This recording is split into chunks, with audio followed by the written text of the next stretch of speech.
We gather this morning as loving family and friends to remember, to honor, and to celebrate the life of a generous, caring human being, Keyvan Mokhtarian, loving father to Christine, Michelle, Kyle, and Eric, father-in-law and father-in-love, I always say, to Segundo, Mary, and Leslie, treasured grandfather to Elias, Camilo, Megan, Emily, and Brandon, and Vaughn and Jones, and loving brother to Cam, Mike, Shala, Sam, and Mark.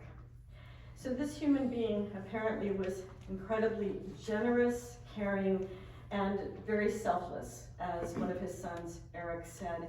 And in terms of what we're doing here today, in Hebrew it's called levaya, which means accompaniment. So we're accompanying him as he will go to his final resting place on earth.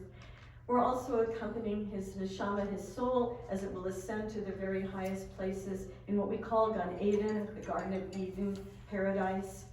And we're also doing something to accompany his soul prints. And what I mean by that is, as I touch this bima, every place I touch, I'll leave a fingerprint, a mark, a handprint, but it's the same of our souls. Every place that we touch in the universe, we leave a soul print.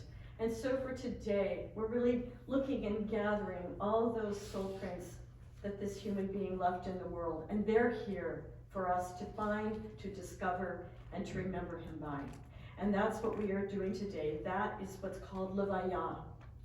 But we also, of course, acknowledge that there's a tearing, there's a rending, a ripping apart of each one of our hearts because he's no longer physically here. And to acknowledge that during the service, we will be tearing cloth. But also, we need comfort in our times of sadness. And in our tradition, first we begin by turning to the book of Psalms. And so I'm going to, you do not have these Psalms in front of you that I'm going to say, but I hope if you know any of them in the English, you can certainly join me. And we're turning to them for comfort and solace. So the first Psalm, from Psalm 16, and I will of course use the original language, the Hebrew, but I'll also translate into English. Shiviti Adonai lenegdi tamid, ki mimini balemot, lachein semak libi, vayagel kivodi, av bisari ishkon lavetach. I have set you, eternal God, always before me. God, you are at my side. I shall not be moved. Therefore my heart is joyful and my soul rejoices, for I know that my being is secure. I know that you will not abandon me in the darkest of places. I know that I am forever held in the embrace of your compassion. Then we turn to Psalm 23, which many of you may recognize. And Psalm 23, as all the Psalms, tradition were written by King David, who of course was a warrior king. So there's a verse which we hear in this psalm which says, you prepare a table before me in the presence of my enemies. So we understand that he was a king, he had enemies, and yet how do we translate it in modern ways? So in this modern way, Sorarai is also can be translated as my troubles. And so we know that Keyvan experienced a great trouble when he had that stroke. And so we know, though, that all of you were at that prepared table. You were with him from the smallest grandchild to the oldest sibling. Everyone in this room was supporting and helping him as he had to work through that very difficult journey. And so what pushed up against him, those enemies, you all helped to support him and be at that prepared table. Psalm 23. And after I chant a little of the Hebrew, I'll begin in the English, and if you know it, join me. Adonai roi lo exor, Binote sheyar bitsemi, al mei menuchot yinach aleini, nafshi, nafshi, yishovev. The Lord is my shepherd, I shall not want. Thou maketh me to lie down in green pastures. Thou leadeth me beside the still waters. Thou restoreth my soul. Thou guideth me in straight paths for thy name's sake. Yea, though I walk through the valley of the shadow of death, I will fear no evil, for thou art with me. Thy rod and thy staff, they comfort me. Thou preparest a table before me in the presence of mine enemies. Thou hast anointed my head with oil. My cup runneth over.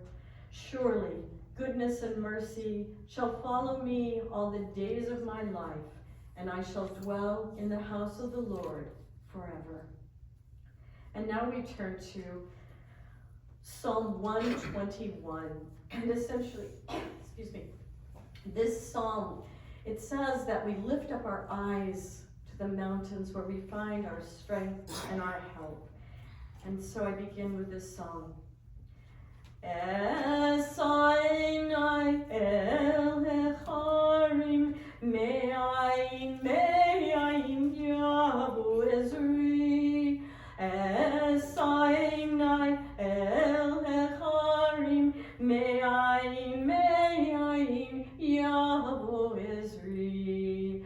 Ezri me'im Adonai Ose Shamayim va'aretz. Ezri me'im Adonai Ose Shamayim va'aretz.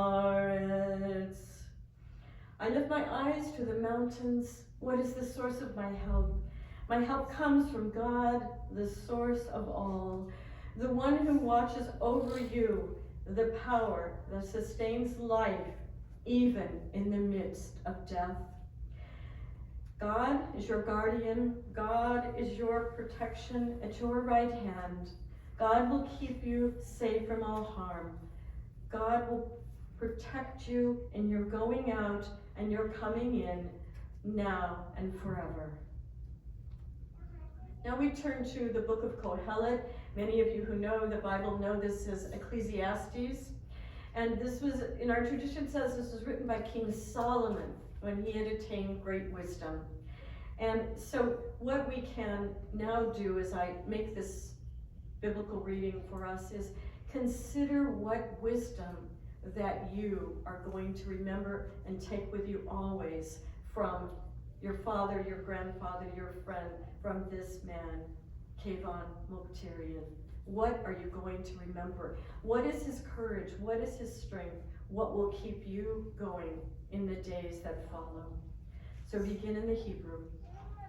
L'kol ziman va'ed l'chol chefetz tachat hashamayim et laledet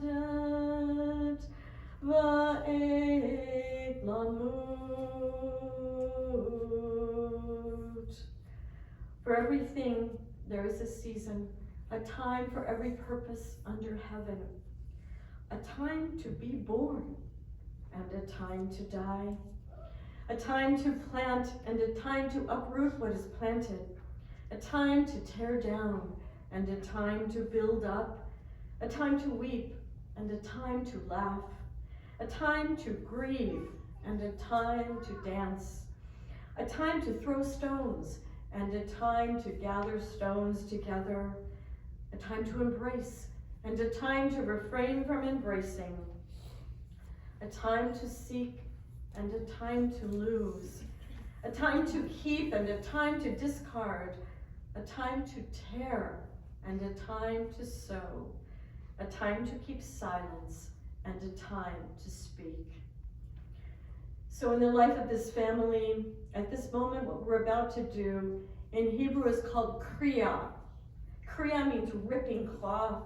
And with it, we acknowledge what the psalmist says, our hearts are torn within us. So to show that inner tearing, we rip cloth.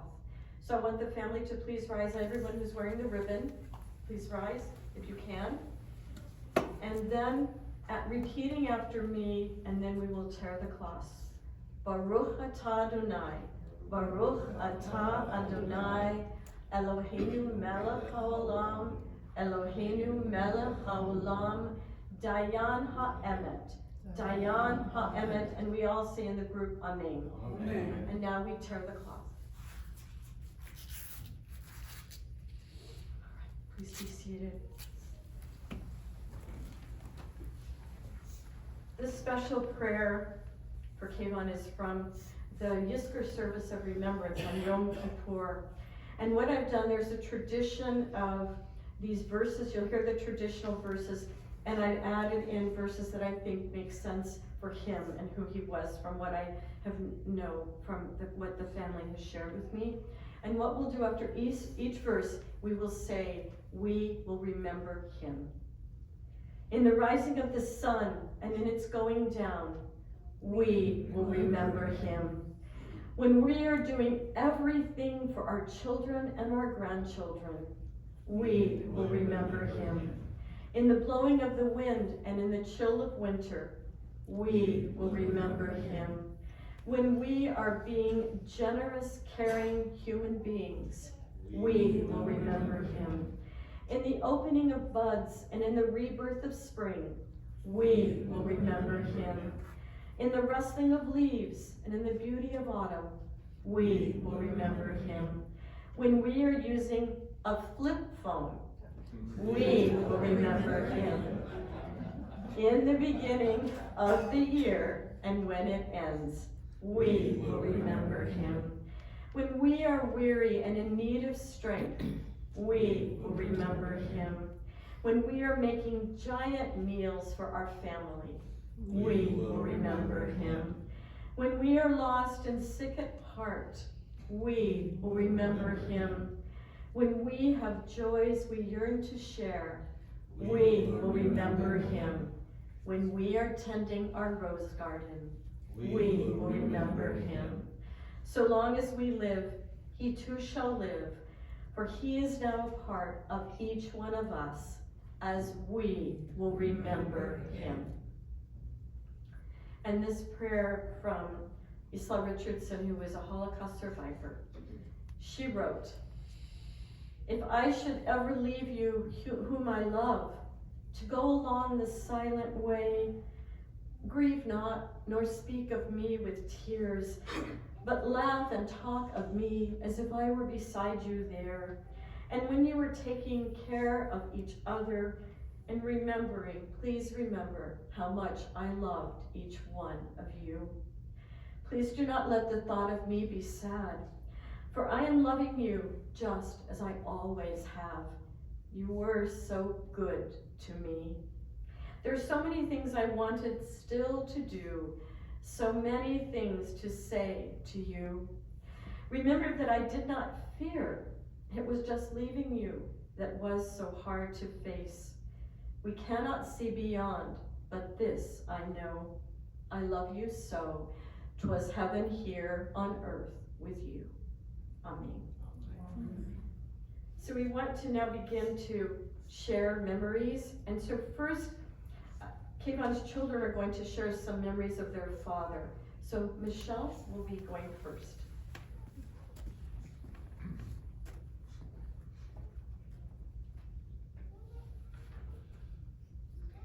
Welcome to everyone for coming here today to pay your respects to my dad. From those who came just down the street, to those of you who jumped on a plane at very short notice. Segundo and Camila wish more than anything they could be here, and they're watching on FaceTime, and they send their condolences and their love. My family and I would also like to extend a very special welcome to the staff of the Minna Vista Care Home, my dad's home away from home for the past 4 years. I recently spent 2 weeks with my dad in October, and I visit him every day in the morning and in the afternoon at Minna Vista. I was truly impressed and very grateful for the kind, caring, and patient staff that were with him. We thank you from the bottom of our hearts.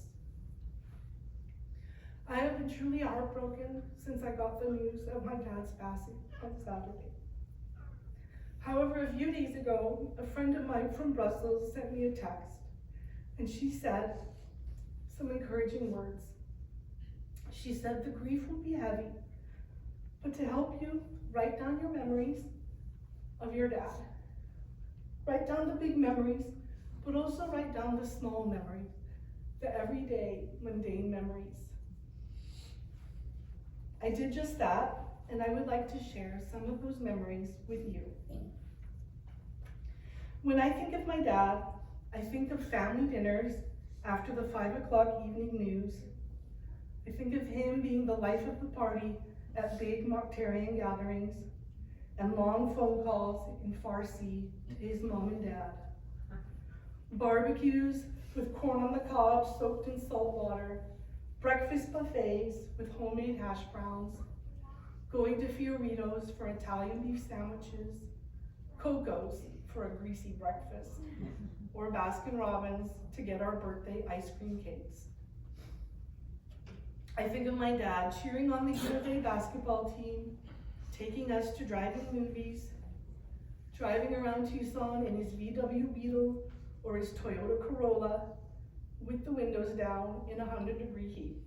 I think of my dad teaching us to ride our bikes and buying us a go-kart, his love of pets and the chickens and ducks and turkeys and dogs and cats, and yes, even a goat that he brought home.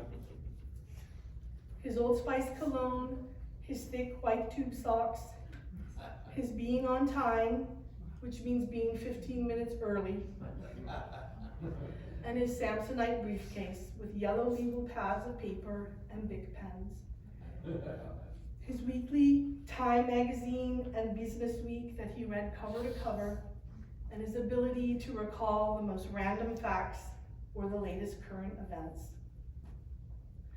I will also remember his colorful language, the way he spoke in hyperbole, that rhetorical question at the end of every conversation, you follow me? The rubbing of his head when he was stressed or worried, and that signature, ah. I will always remember the importance he placed on a good education, even though he confused me beyond measure by teaching me long division the Persian way.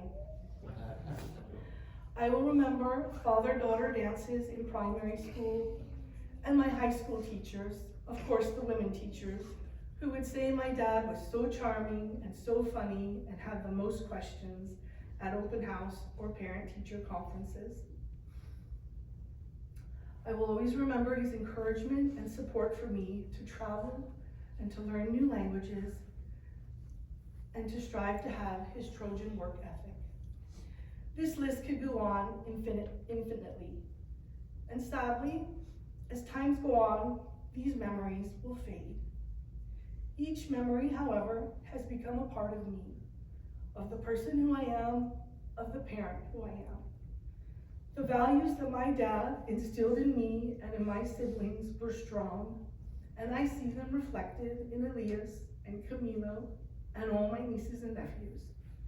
His memory will live on through us. To end, I wish to share one of my bigger memories. In 2001, Elias was born, and Segundo and I became parents for the first time. My dad was beyond excited. Not only did this mean that he was a grandpa, but he beat his siblings to it. He got on a plane and he flew to Belgium, but there's more. He brought with him my beloved grandmother, so she could meet her first great-grandchild. It was one of those rare occasions when 4 generations were under one roof. My dad was there to be my ever-supportive dad and to step in his new role as grandpa.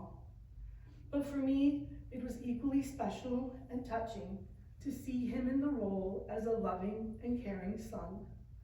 This is a memory I will cherish forever. Dad, We are grateful for all you have given us. You always made us feel loved, cared for, encouraged, and supported. We love you. We miss you. May you rest in peace. God bless. Amen.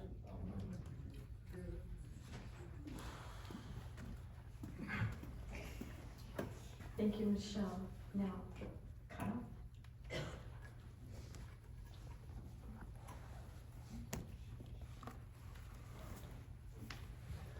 I see so many familiar faces in front of me today, and I think of all the good times that you all have been here for our family to celebrate, and I want to tell you that it means you even more to me that you are here today to mourn and to celebrate somebody who was incredibly special to me. My dad, he taught me so many wonderful lessons in life. But I think the most important and enduring thing that he taught me was that when you are part of something like this, what we have here today, when you're part of a group of people, family and friends, who's there to celebrate with you, who's there to support you through good times and in bad, when you have that, you cannot lose in life. You have won the game of life. And I don't think he meant that figuratively speaking. I don't think he said those things as a way to just stress the importance of family. I think he meant it quite literally. If you have what we have here, you are in fact guaranteed to have success in life, to find success. You may think, well, that could be Persian hyperbole like Michelle referred to. I mean, if you turn on the television or you look around, you see despair, you see things like poverty, you see crime, you see destitute. None of us have to go very far to see these things. But yet, if you look around this room, I don't need to know where you're sitting, but I know what you see. You see a person who is loving. You see a person who is loved by others. You see a successful person, without exception. How could that be? Could this be that we are, in fact, the luckiest people around? If you ask my dad, I think he'd tell you, no, it's not luck. It's that outcomes in life are not merely happenstance. We don't get to where we are arbitrarily. I think my dad would tell you that the success of this people in this room is a function of the love that they've received, the support that they've received, this community that we have. And he taught me to always cherish that. The people here today are a testament to my father's success. You are a testament to my success and my family's success. Although we may not be able to measure the impact you've had on our lives, we can certainly not deny it. So to all of you who are here, thank you from the bottom of my heart. Another thing I can tell you about my dad is that it was never his goal to change the world. His mission in life was a little bit less ambitious, but in my mind, no less important. His goal in life was to change the world for the ones he loved. And I can tell you with absolute certainty that he did do that. Something that comes to mind to exemplify that is when I graduated from college, I went to go work for my dad. I went to work for, he had a small company in California. He stayed here in Tucson. At that time, there was no email. There was no texting. There was no social media messages. We had a good old-fashioned telephone, and we used it. We talked every day. We talk about business, but more importantly, we talk about people, the ones we cared for. We talk about life. We talk about philosophy. We talk for hours at a time. I'll always remember those conversations. I didn't know it at the time, and maybe he didn't either, but he wasn't just training me for a job. I realized later he was training me for life. He put me on a path, and he equipped me to be able to navigate any obstacles I might encounter. I followed that path, and it's led me to where I am today. I wouldn't be who I am, I wouldn't be where I am without my father. I can say unequivocally that he changed the world I live in. He made my world better. That's just one example of how he touched lives and changed lives. We shared so many stories last night with my relatives, and they shared similar things that made me just realize it. Think back to my dad's words. His philosophy was you can't help everybody in life. All you can do is do your best to care for the people you love, be there for them, support them. And if you've done that, you've done your part in life. And I'm here to say that, Dad, you've done far more than your part in life, and I will never forget that. Our family has lost a wonderful patriarch. I feel it's incumbent on me at this time to say some special words to the younger people here, particularly my children, Megan, Emily, Brandon, my nephews, Elias, Camilo, Vaughn, and Jones. I think Grandpa would want you to know that you were the most special things in his life, his pride and joy. I'd also think he'd want you to know that as you continue your beautiful journeys in life, always remember that things aren't always going to be easy. Sometimes the best things in life are very difficult. There's going to be hard times, I can assure you of that. But when they come, take solace knowing that whatever happens in life, you can't really lose. I know this because you've already won. Grandpa is no longer here with us, but he's always going to be remembered. His love, his lessons, and his impact will always live forever. Rest in peace, Dad.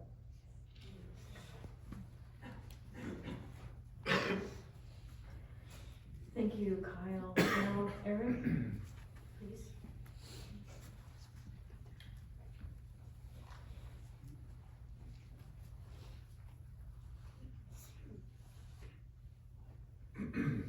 First, I'd like to extend a special thank you on behalf of our family to Rabbi Aaron.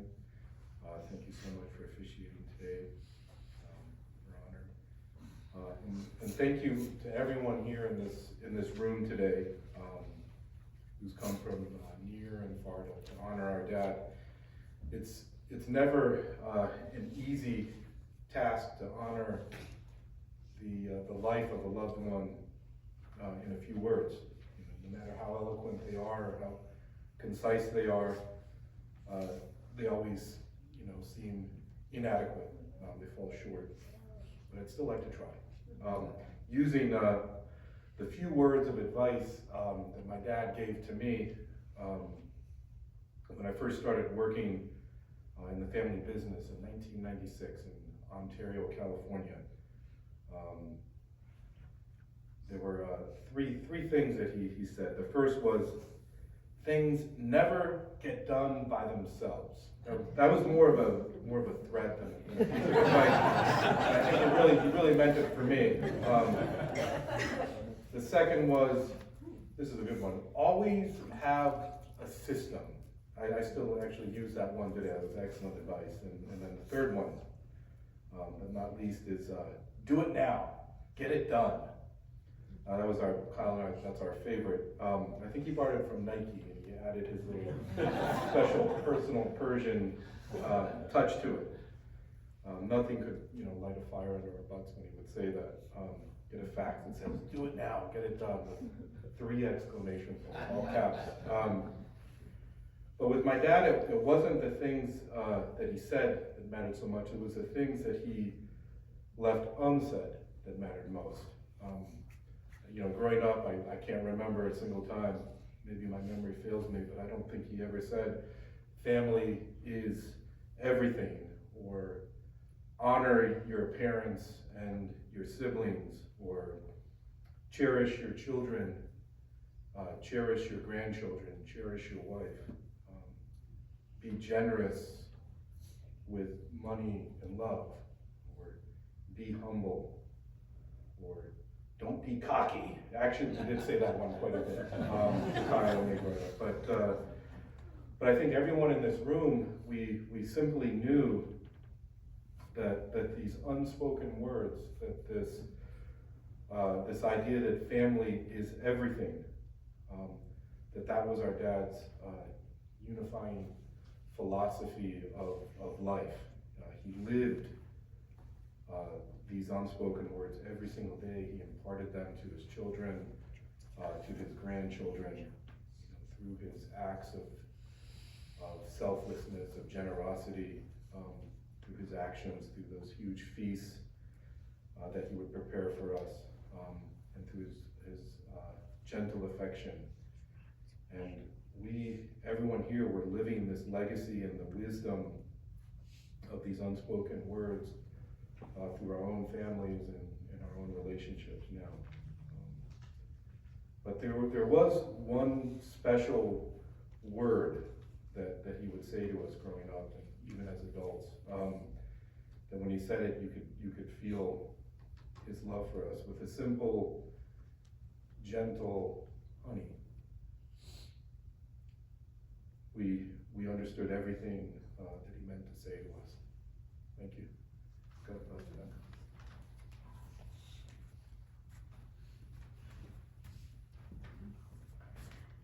So we're going to hear from the grandchildren, but I did want to root. It's lovely when you get to root a teaching. So the just do it actually comes from the Torah. Just do it. All right, just get it done. So I love that wisdom has come down through the ages. So today we're going to hear from Elias, Megan, Emily, and Brandon, some of the grandchildren. If you all want to come forward together, I think? Yes. Okay.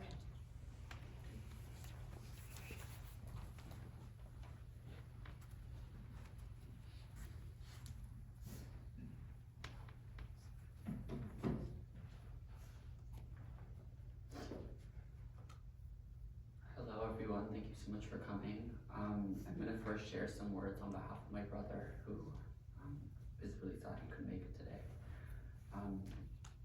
He sent me this just moments before the funeral and read, "My mother reminded me the other day of how lucky I am to have been able to know all 4 of my grandparents.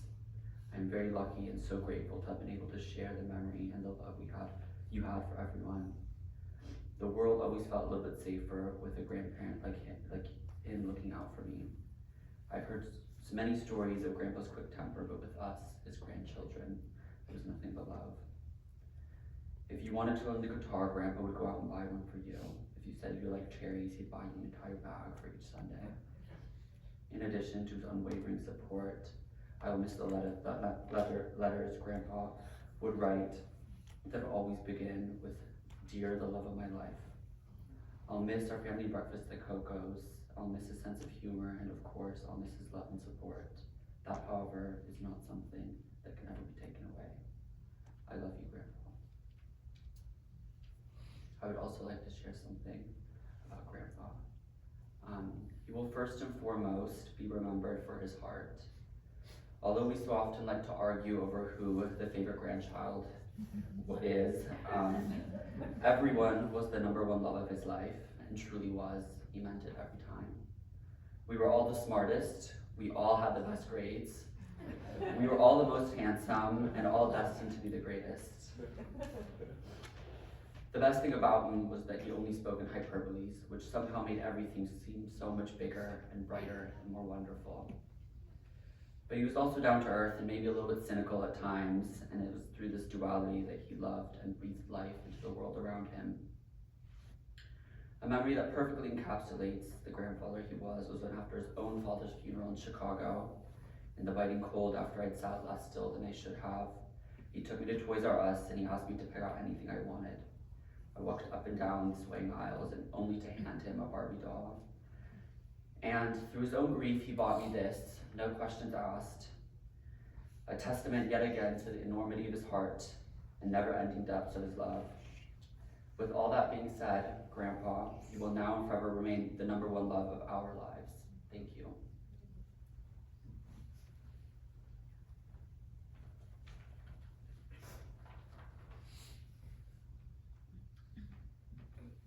For me, Grandpa was characterized by his constant presence in my life. Whether it was seeing him smiling front row at my dance recitals with a bouquet of red roses, in the kitchen preparing Sunday dinners for us, or cheering me on as I walked across the stage at graduations, I could always count on his support. I never had to question how much Grandpa loved me because he never failed to show it. But now that Grandpa is no longer with us, I realize that his gift to me was not the roses or the boxes of See's candies he would pass out at Christmas, or even the piles of cash that would slip out of our birthday cards each year. The true gift that Grandpa left me was his legacy that is so clearly reflected in our family and specifically in my dad. My dad often tells us that he wouldn't be half the man he is today without Grandpa's guidance, and I couldn't agree more. Grandpa was the pinnacle of a dedicated family man who prided himself on his generosity, hard work, and would never fail to put other people before himself. These same qualities are what have made my dad the biggest role model in my life, and I feel lucky to have known Grandpa, the source of these traits I so admire. I've always looked up to my dad the way I've looked up to Grandpa, and now as I think about the person I strive to become, I realize Grandpa's influence is one that I will always cherish. Grandpa, thank you for being my biggest cheerleader, my role model, and the heart of our family. We will miss you deeply, but your legacy will live on in all of us forever.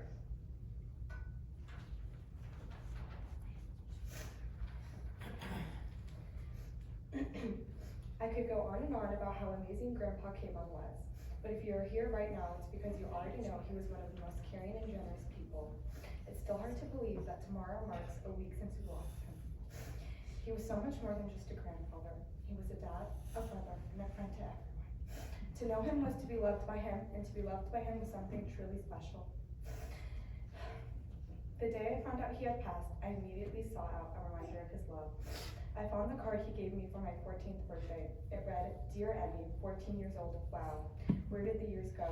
I still vividly remember the day you were born. I fell in love at first sight. Today, I honestly have to say I love you even 14 times or more than that day, because you are truly everything a lucky grandpa could dream about." Reading those words, I couldn't help but cry, overwhelmed with gratitude for having had someone who had loved me that much. Love isn't a strong enough word for how he felt for those he surrounded himself by. Grandpa understood the importance of expressing his care and devotion to his friends and family, and I know he would have cherished being here today. The bond we shared is something I will carry with me forever, because he's truly everything a lucky granddaughter could dream of.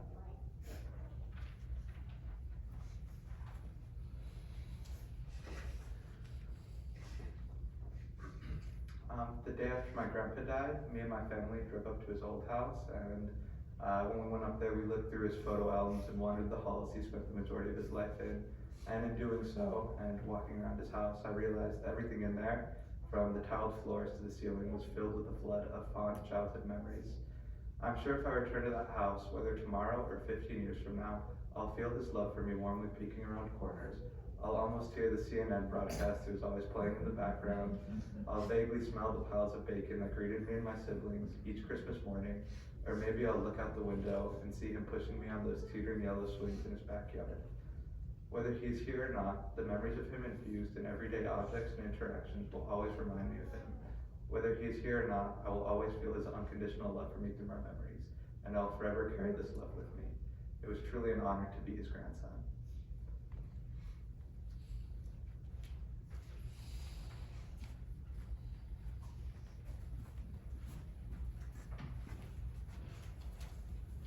So we would now like to hear memories from one of Keyvan's brothers, Sam, and also his niece, Melody.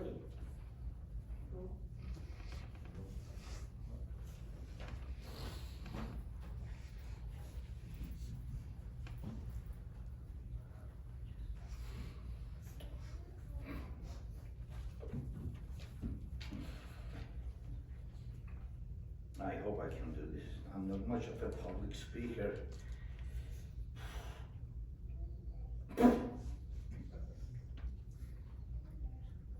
I love that man. When I was thinking about what I could say to honor Keyvan's memory, so many things came to mind, but it's hard to sum up everything I feel about and remember him like in just a few paragraphs. I always called him Charlie. I'm not sure how that started, but it was a term of endearment. He helped me so much.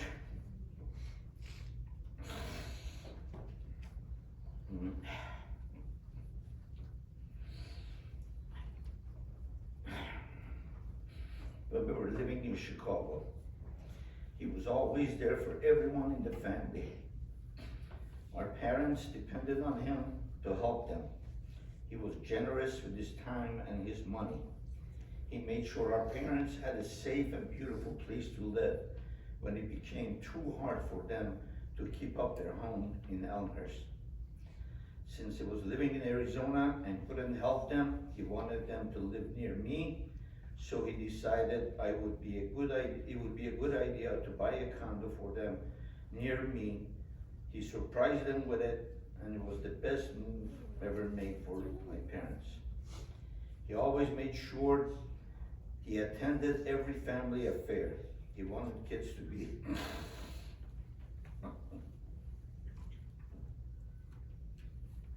I'm sorry.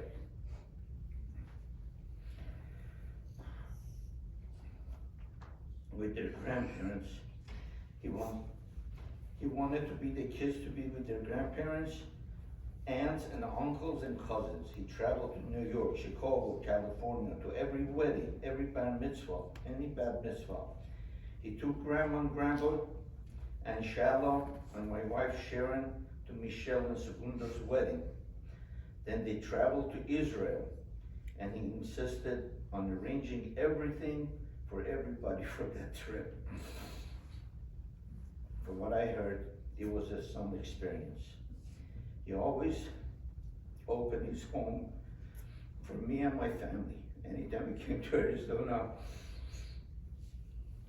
there was a terrific host. He would cook and set a table that was made for royalty. When my son Stephen went to University of Arizona, Keyvan was like a second father to him. He made sure Stephen had a good meal every week and felt good just knowing that if Stephen needed anything, Uncle Kay would be there for him. All the nieces and nephews called them affectionately Uncle Kay. They knew Uncle Kay was there for them. Charlie was the life of any party. With his loud voice, his funny stories, and his catchy, infectious laugh, he made every get-together fun. When Charlie was there, it was an automatic party.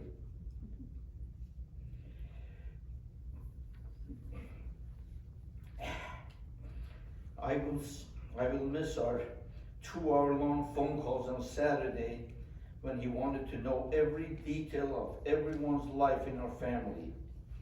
I will miss how he cared for me when I was in college, how he always made me feel happy after talking to him. He made me laugh. So Uncle Charlie, Uncle Kay, Keyvan, I know you're in a good place. Take care of Grandma and Grandpa, I'm sure Grandpa is still bossing you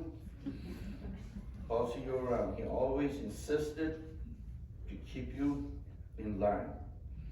I love and will miss you.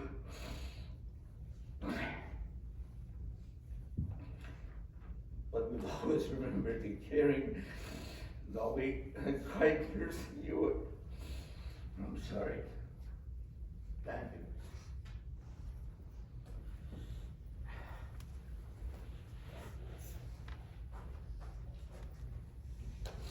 Wow, lots of beautiful words. Gonna hear a common theme, I guess, best for last, you know? Okay. So I've been thinking, what is the best way to describe Uncle Keyvan? And truly the best way is that he was the cruise director of the family. He always made sure that everyone was comfortable, happy. And when we had family gatherings, and we had a lot of them, big family, he always loved to be in the middle of everything and made sure that everyone had a ride to get to where they needed to go and that everyone was taken care of. You truly could see that he thrived when he was with his family. When Uncle Kay walked into a room, he brought his energy with him, including his boisterous laugh, and his storytelling was like nothing else. He would throw in, "You following me?" when he told you a story. Uncle Kay went above and beyond the duty of being an uncle. To hosting his nieces in Tucson and driving us to the Grand Canyon and Sedona, to taking family members, including Grandma and Grandpa, to Spain for Michelle and Segundo's wedding, and then with the trip to Israel after. And yes, Uncle Sam, that was a trip for the books. Memories and laughter that will stay with us forever. To Uncle Kay taking me to Old Tucson when I came for a visit. And recently I remembered when we were all in New York for a wedding, Uncle Kay insisted on going to Ellis Island because that's where he came when he came to America.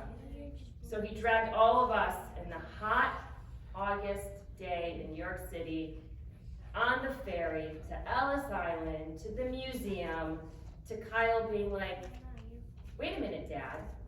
Ellis Island closed about 20 years before you came to this country." To Uncle Keyvan going, "I came through some islands." So Uncle Kay was truly one of a kind and one of the most generous men I know. And we will all take comfort in knowing that his legacy lives on in his children and his grandchildren, and all the wonderful, loving, happy memories we will all keep within us. We love you, Uncle Kay, and we will miss you.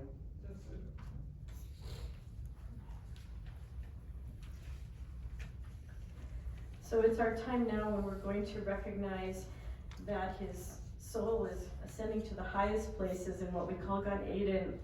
So I want all of you to please rise.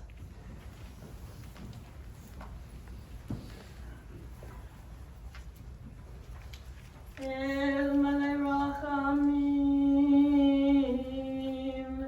Shochin Bamromim, Hamitzei Menucha Nechuna, Tachat Kanfei HaShulchina, Im Kedoshim Utorim, Kazohar Harakia Masirim, Et Nishmat Shmuel ben Yitzhak B'Sara, Shehalach le'olamo, Bal harachamim, Yastirehu b'seter kenafav le'olamim, Vayitzror b'tzror ha'chaim et nishmato, Adonai hu nachalato, Yanuach b'shalom al mishkavo, v'noho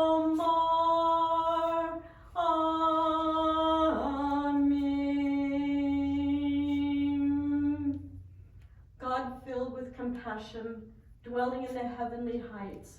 Bring proper rest in your sheltering presence amid the ranks of the holy and the pure in Gan Eden, illuminating like the brilliance of the skies the soul of our beloved Keyvan Mokhtarian, who has entered eternity. God, may he find refuge in your eternal presence. May his rest be in Gan Eden, and may you weave his soul into the web of life, the web, the bond of everlasting life, that he may rest in peace. And let us say, Amen. Amen. This part of our service has concluded. If everyone can remain standing, the pallbearers, please come forward. And I'd like to tell you how we'd like to move to the graveside. In just a moment, all the family members will wait here, and each one of you, Rose will leave, and I think you'll help the member of the Evergreen staff will help you, and you'll go outside these doors, and you'll create 2 rows facing one another, and then the family and the casket, we will walk through, and I will say some words that you will repeat after me for the family as we walk through. So go ahead, you want to get them in their lines first? So please go and make lines out here facing one another.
So all of you just come gather right there behind me, and then we'll